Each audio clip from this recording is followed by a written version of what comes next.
Hey guys, it's Joe Raiti from Raiti's Rides, and today I want to go a little bit more in depth about the business at the front end of my Civic Type R. Now, if you have not seen my in-depth review of the whole car, go ahead and click on that video once you're done with this one. It'll take you much more in depth with the outside, the inside, and underneath the hood. But for this video, I just want to focus on the front end of the car, and I want to take you underneath that hood and just explain a little bit more what the Type R is about and some of the things you're going to find on a Type R that maybe I wasn't able to fit into the first video. So at the front end of the car, like we've already talked about, every vent, every scoop, everything is functional.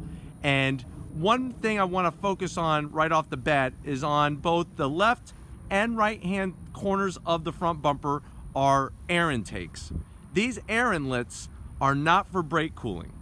They are actually for aerodynamic flow. If I zoom in for you, you'll see that these vents actually go straight into the fender. They do not cool the brakes. If you want to see what cools the brakes, let me go ahead and take you a little bit lower.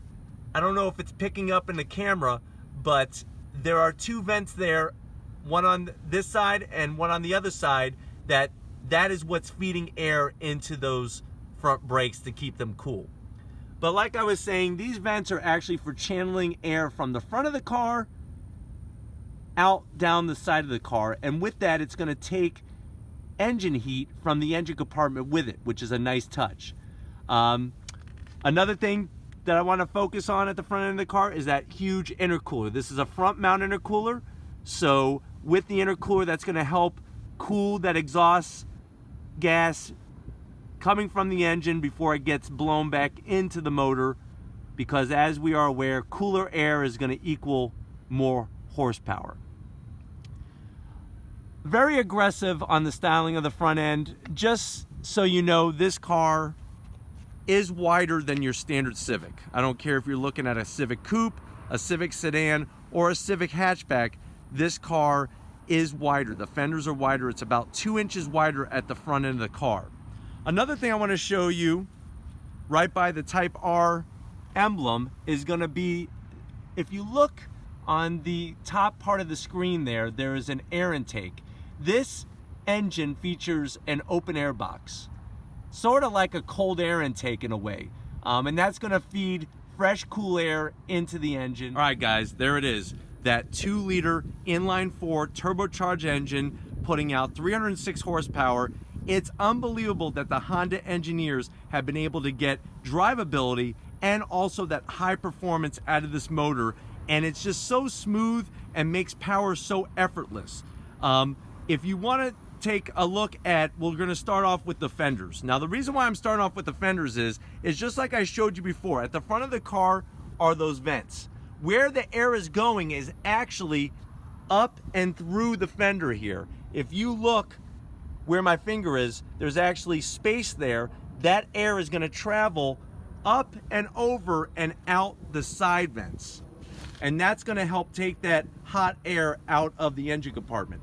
Another thing you'll notice with this engine compartment is that it does have the fully electronic suspension. So remember, there's 3 modes of this car: Comfort, Sport, and Plus R. Each one is going to adjust how the power is delivered by the engine, but it's also adjusting how stiff the suspension is.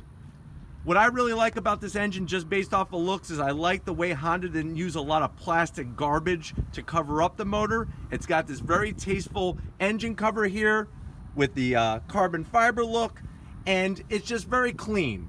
Another thing I like is I really like that top mount intercooler pipe there. It's aluminum, it looks good, and like it says right there, VTEC turbo. Now, what's different about this engine from previous VTEC engines in Hondas is that the VTEC is on the exhaust side, not on the intake.